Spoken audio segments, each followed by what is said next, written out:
ರಾಜ್ಯಪಾಲರು ಕೇಂದ್ರ ಸಚಿವ ಕುಮಾರಸ್ವಾಮಿ, ಮಾಜಿ ಸಚಿವರಾದ ಮುರುಗೇಶ್ ನಿರಾಣಿ, ಜನಾರ್ದನ ರೆಡ್ಡಿ ಹಾಗೂ ಶಶಿಕಲಾ ಜೊಲ್ಲೆ ಸೇರಿದಂತೆ ನಮ್ಮ ಮುಂದೆ ವಿಚಾರಣೆಗೆ ಅನುಮತಿ ಕೋರಿ ಬಾಕಿ ಇರುವ ಪ್ರಕರಣಗಳಲ್ಲೂ ಅನುಮತಿ ನೀಡಬೇಕು ಎಂದು ಮನವಿ ಮಾಡಲು ಕಾಂಗ್ರೆಸ್ ಪಕ್ಷದ ವತಿಯಿಂದ ಇಂದು ರಾಜಭವನ ಚಲೋ ಹಮ್ಮಿಕೊಳ್ಳಲಾಗಿದೆ.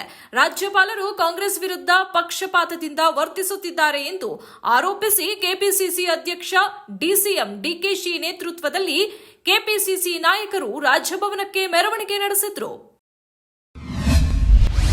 ಬಾಲಿವುಡ್ ನಟಿ ರಿಮಿ ಸೇನ್ ಐಷಾರಾಮಿ ಕಾರು ತಯಾರಕ ಜಾಗ್ವಾರ್ ಲ್ಯಾಂಡ್ ರೋವರ್ಗೆ 50 ಕೋಟಿ ರೂಪಾಯಿ ನಷ್ಟ ಪರಿಹಾರ ನೀಡುವಂತೆ ಲೀಗಲ್ ನೋಟಿಸ್ ಕಳುಹಿಸಿದ್ದಾರೆ.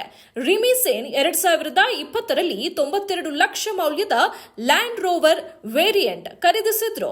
ತನ್ನ ಕಾರಿನಲ್ಲಿ ಹಲವಾರು ತಾಂತ್ರಿಕ ದೋಷಗಳಿವೆ ಎಂದು ದೂರು ನೀಡಿದ್ರು. ಆದರೆ ಡೀಲರ್ಸ್ ತನ್ನ ದೂರನ್ನು ಪರಿಹರಿಸಲಿಲ್ಲ ಎಂದು ನಟಿ ಆರೋಪಿಸಿದ್ದಾರೆ.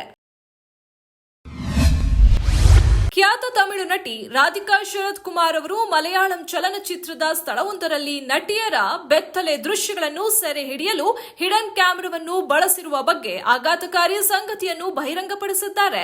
ಶೂಟಿಂಗ್ ವೇಳೆ ಕ್ಯಾರವನ್ನಲ್ಲಿ ಹಿಡನ್ ಕ್ಯಾಮೆರಾ ಇಟ್ಟಿದ್ದರ ಬಗ್ಗೆ ನಟಿ ರಾಧಿಕಾ ಶರತ್ ಕುಮಾರ್ ಬಹಿರಂಗಪಡಿಸಿದ್ದಾರೆ. ಉತ್ತರ ಪ್ರದೇಶದ ರಾಂಪುರ ಜಿಲ್ಲೆಯಲ್ಲಿ ವೃದ್ಧನೊಬ್ಬ ಮೇಕೆಯ ಮೇಲೆ ಲೈಂಗಿಕ ದೌರ್ಜನ್ಯ ಎಸಗಿದ ಆಘಾತಕಾರಿ ಘಟನೆ ಬೆಳಕಿಗೆ ಬಂದಿದೆ. ಘಟನೆ ಬಳಿಕ ಆರೋಪಿ ಆರಂಭದಲ್ಲಿ ಸ್ಥಳದಿಂದ ಪರಾರಿಯಾಗಿದ್ದಾನೆ. ಆದರೆ ಸ್ವಲ್ಪ ಸಮಯದ ನಂತರ ಸ್ಥಳೀಯ ಗ್ರಾಮಸ್ಥರು ಹಿಡಿದು ಪೊಲೀಸರಿಗೆ ಒಪ್ಪಿಸಿದ್ದಾರೆ.